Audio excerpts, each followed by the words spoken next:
दोस्तों, अक्सर दावा किया जाता रहा है कि सुशांत सिंह राजपूत की मौत साधारण नहीं थी। कुछ तो मिस्टीरियस था जिसको दबाया गया और छिपाया भी गया, जिसे बताने से सीबीआई की टीम भी कतरा रही है। क्यों अब तक सीबीआई की टीम भी मौत के नतीजे तक नहीं पहुंच पाई, ये भी बड़ा सवाल है। बॉलीवुड के अंदर से भी इस तरह के दावे तो कई लोग करते हैं, मगर सामने आकर कहने की हिम्मत किसी में भी नहीं है। मगर अब पहली बार बॉलीवुड की फेमस कोरियोग्राफर सरोज खान की बेटी ने न सिर्फ सुशांत सिंह राजपूत की मौत पर चुप्पी तोड़ी है, बल्कि अपनी मां सरोज खान की अचानक हुई मौत पर भी बहुत कुछ कह दिया। क्योंकि सरोज खान का निधन सुशांत सिंह राजपूत की मौत के ठीक 19 दिन बाद हो गया था, तो पहली बार सरोज खान की बेटी मीडिया के सामने आई है और हालिया इंटरव्यू में कई सनसनीखेज दावे किए हैं। तो आखिर क्या कहा सरोज खान की बेटी सुकैना खान ने? आखिर सुशांत और सरोज खान की मौत का क्या है कनेक्शन, आपको बताते हैं सब। आप भी वीडियो को लाइक और शेयर कर अपना प्यार और सपोर्ट दिखाएं और कमेंट में इसे लेकर आप भी अपनी बात अपनी राय जरूर रखें। चैनल के साथ जुड़कर चैनल को सब्सक्राइब कर हमारी आवाज बने। तो मशहूर कोरियोग्राफर सरोज खान ने 3 जुलाई 2020 को दुनिया को अलविदा कह दिया था। सरोज खान की अचानक हुई मौत से बॉलीवुड को काफी बड़ा झटका लगा था, क्योंकि ना तो वो बीमार थी और ना ही उन्हें ऐसी कोई भी परेशानी थी जिसके चलते उन्हें यूं दुनिया से अचानक जाना पड़ा।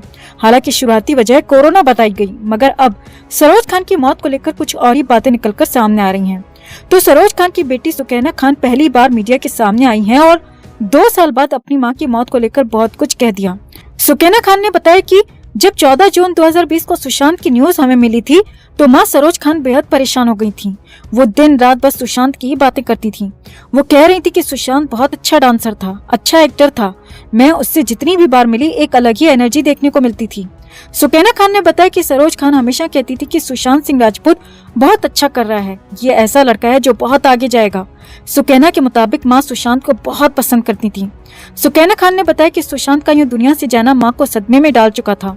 बॉलीवुड के किसी भी व्यक्ति का फोन आता तो मां काम के बजाय सिर्फ और सिर्फ सुशांत की ही बात करती थी, और कई बार तो फोन पर बात करने के बाद वो घंटों तक रोती रहती थी, जैसे कि उन्हें बहुत कुछ पता था जो कि सुशांत की मौत से जुड़ा हुआ था। सुकैना ने बताया कि मेरी मां को सोशल मीडिया प्लेटफॉर्म बहुत पसंद था। वो अक्सर इंस्टाग्राम और फेसबुक पर अपनी पोस्ट शेयर करती थी, मगर अचानक से उन्होंने सोशल मीडिया से दूरी बना ली थी और उनकी आखिरी पोस्ट भी सुशांत के बारे में ही थी। सुशांत की मौत के बाद मां कभी भी सोशल मीडिया पर एक्टिव नहीं हुई, क्योंकि उसके बाद वो अंदर से बुरी तरह टूट चुकी थी।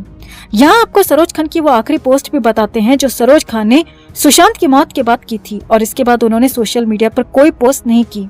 तो सरोज खान ने इंस्टाग्राम पर 14 जून को सुशांत की एक फोटो शेयर कर लिखा था, सुशांत बच्चे, मैंने कभी आपके साथ काम नहीं किया, लेकिन हम कई बार मिले हैं। तुम्हारे साथ ऐसा क्या हुआ? तुम्हें अपने बड़ों से बात करनी चाहिए थी, वो तुम्हें इससे उभरने और खुश रहने में मदद करते। मैं नहीं जानती कि इस वक्त तुम्हारे पिता और बहनों पर क्या बीत रही होगी। भगवान उन्हें इस दर्द और पीड़ा से उभरने की ताकत दे। ईश्वर तुम्हारी आत्मा को शांति दे। मुझे तुम्हारी सभी फिल्में बहुत पसंद हैं। हम तुम्हें हमेशा प्यार करते रहेंगे। Rest in peace.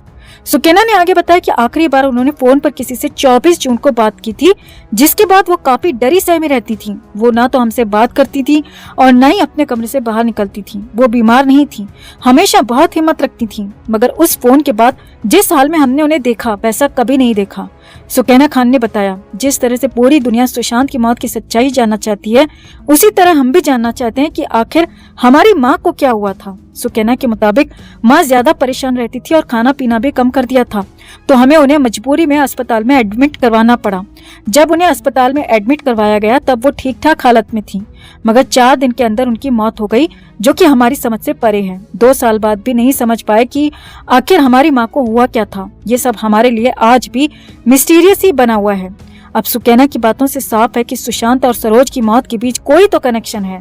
सिर्फ 19 दिन के अंदर दोनों का यूं अचानक चले जाना वाकई में एक बड़ी त्रासदी रहा है। वैसे भी कई मीडिया रिपोर्ट्स में दावा किया जाता रहा है कि सुशांत की मौत के आसपास कई लोगों की अचानक मौत हुई थी, जिसमें दिशा सालियान का नाम भी शामिल था। तो क्या कोरियोग्राफर सरोज खान की मौत का भी कोई ऐसा ही राज हो सकता है, या फिर सरोज खान की मौत एकदम सामान्य थी? आप क्या सोचते हैं? कमेंट में आप भी अपनी बात अपनी राय जरूर रखें और वीडियो को लाइक और शेयर कर अपना प्यार और सपोर्ट भी जरूर दिखाएं। तो बॉलीवुड के मशहूर एक्टर दिवंगत अभिनेता सुशांत के मामले में एनसीबी ड्रग एंगल से जांच कर रही है। इस मामले में ताजा और सबसे बड़ा अपडेट ये है कि नारकोटिक्स कंट्रोल ब्यूरो ने रिया चक्रवर्ती और उसके भाई शौविक चक्रवर्ती और अन्य लोगों को जिस केस में आरोपी बनाया था, तो उसमें एनसीबी ने सभी आरोपियों के खिलाफ स्पेशल कोर्ट में ड्राफ्ट चार्ज फाइल कर दिए हैं। और सबसे खास बात यह है कि इस चार्जशीट में एनसीबी ने रिया शौविक पर ड्रग लेने के आरोप तो लगाए ही हैं, और साथ ही साथ इन सभी आरोपियों पर सुशांत के लिए ड्रग खरीदने तक के आरोप लगा दिए हैं। ड्रग खरीदने के अलावा सुशांत को चोरी शिप ड्रग देने के भी आरोप इस फाइल में शामिल होने के बताए जा रहे हैं।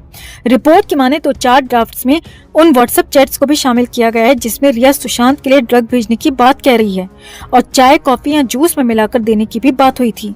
यानी कि रिया ने किस तरह चोरी छिपे लिक्विड आइटम्स में सुशांत को ड्रग दी थी, ये भी जिक्र चार्जशीट में एनसीबी की तरफ से किया गया है।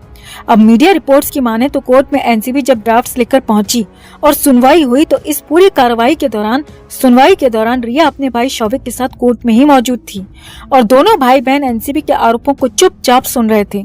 दोनों में से कोई भी एक भी बार कुछ नहीं बोला, ना ही दोनों के वकीलों ने कुछ बोला।